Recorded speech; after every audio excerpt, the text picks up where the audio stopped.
আসসালামু আলাইকুম। আপনাদের সামনে নিয়ে আসলাম এই বর্ষাকালের বা শীতকালের বা যে কোনো সময় খেতে মন গেলে খিচুড়ি রান্না রেসিপিটা নিয়ে আসলাম। তো এখানে আমি অনেকগুলো ডাল নিয়ে খিচুড়ি করছি, যেটা দেখাচ্ছি মসুর ডাল, মুগ ডাল, ছোলার ডাল, তারপরে অড়হর ডাল, আর সঙ্গে তো তেজপাতা আছে, আমি ওটা রেখে দিয়েছি। তার সঙ্গে চাল নিয়েছি আর পেঁয়াজ, কাঁচা লঙ্কা, এখানে মৌরি, দারচিনি, রসুনটা।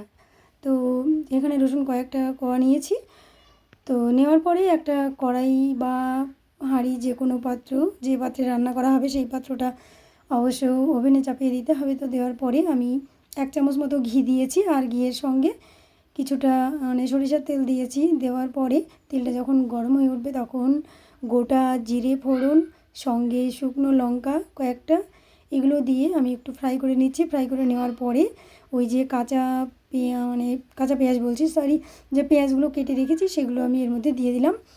তো এগুলো দিয়ে দেওয়ার পরে একটু ভাজা ভাজা হবে, তখনই খুব বেশি ভাজা নয়, অবশ্যই একটু একটু লালচে হবে, তখন আমি ওই ডালগুলো সব একসঙ্গে করে ধুয়ে দিয়ে দিলাম। আর অন্য সাইডে দেখিয়ে দিলাম যে আমি জলটা গরম করতে দিয়েছি, তাহলে কি সব কিছু করার পরে ঠান্ডা জল না দিয়ে গরম জলটা দেওয়া হবে, তাড়াতাড়ি ফুটে যাবে।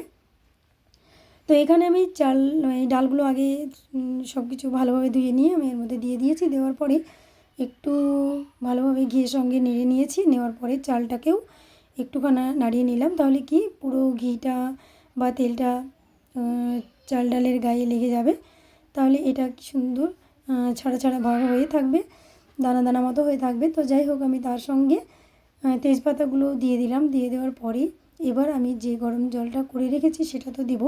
তার আগে এখানে গোটা জিরে, কাঁচা জিরে বা পেস্ট করা, সঙ্গে আদা 1 চামচ পেস্ট করা, এগুলো দিয়ে দিলাম। দিয়ে দেওয়ার পরে একটু নাড়িয়ে নিলাম। এটা আগে দিলে হতো, কিন্তু আগে দিলে ছিটকে যাবে, সেই জন্য আমি এর মধ্যে দিয়ে দিলাম। তো দিয়ে কাঁচা লঙ্কাগুলো আমি আগে দিইনি, কেননা বেশি ভেজে গেলে কিন্তু ভালো লাগে না, টেস্টফুল হয় না, তাই আমি এখন দিয়ে দিলাম। তো দিয়ে এবার ওই যে গরম জল করে রেখেছি সেটা এবার আমি দিয়ে দিচ্ছি। তো দিয়ে আমি পুরোটাকেই ঢেলে দেব। তো যতটা পরিমাণ চাল ডাল সিদ্ধ হতে লাগবে। আর অবশ্য আমি এই খিচুড়িটা ঝরঝরে করছি না, এটা একটু রসালো ভাব থাকবে, সেই জন্য সেই মতো জল দিতে হবে। যদি প্রয়োজন হয় তাহলে অবশ্যই পরে জলটাকে অ্যাড করার জন্য অবশ্যই গরম জলই ব্যবহার করতে হবে। তাহলে অন্য সাইডে একটু গরম জল প্রয়োজন হলে আর একটু করে রাখা ভালো। তো যাই হোক, কারেন্ট নেই, বৃষ্টি তো শুরু হয়েছে, তো ওই জন্য কারেন্ট নেই, কী করব, মিক্সার গ্রাইন্ডার তো অফ, ওই জন্য হাতে বেটে নিচ্ছি।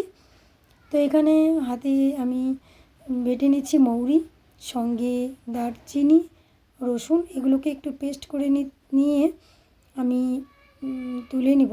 তো তুলে নিয়ে এবার এগুলো ওর মধ্যে দিয়ে দেবো। আর এটা যদি বেটে দেওয়া হয় তাহলে খিচুড়ির একটা টেস্ট পাল্টে যাবে।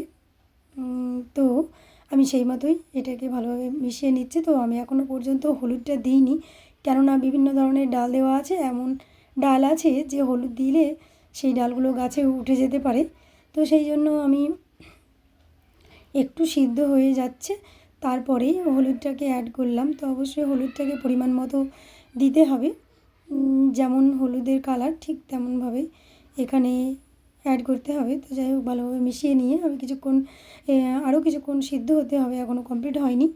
তো সেই জন্য আমি এখানে এবার স্বাদ মতো লবণটাও দিয়ে দিলাম। লবণটা দিয়ে দিলে কি পুরো ভাতের মধ্যে বা চাল ডালের মধ্যে সুন্দরভাবে মিশে যাবে, আর খেতেও ভীষণ সুস্বাদু হবে। আর একটা কথা হচ্ছে, লবণটা না দিলে না অতটা সেন্ট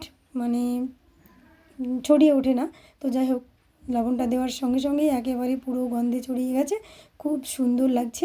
এবার এটা তো হয়ে গেছে, নামানোর আগে 1 চামচ মতো ঘি দিয়ে অবশ্যই নামিয়ে ফেলতে হবে। তো ঘিটাকে ভালোভাবে মিশিয়ে নিতে হবে। দিয়ে এর সঙ্গে আমি রান্না করেছি, ইলিশ মাছ আছে, সঙ্গে ডিম ভাজা, আলু ভাজা, আর বেশি কিছু করিনি। তো এইগুলো দিয়ে এবার গরম গরম পরিবেশন করতে হবে। যদি আপনাদের এইরকম ধরনের খিচুড়িটা ভালো লেগে থাকে তাহলে অবশ্যই আপনারা বাড়িতে ট্রাই করবেন, আর এইরকমভাবে খুব সুন্দর লাগবে। তো খেতে তো শুরু করেছে, আমরা সবাই খেতে শুরু করেছি। তো এরকম যদি আমার ভিডিওটা ভালো লেগে থাকে তাহলে অবশ্যই আমার মতো করে রান্না করবেন, আর ভালো থাকবেন, ভালোবাসা দিবেন। আর প্রথম থেকে লাস্ট অবধি আমার ভিডিওটি তো আপনারা দেখলেন। এর জন্য আপনাদেরকে অনেক অনেক অনেক ধন্যবাদ দিলাম। ভালো থাকবেন সবাই, সুস্থ থাকবেন আর আমাদের জন্য দোয়া করবেন। ধন্যবাদ।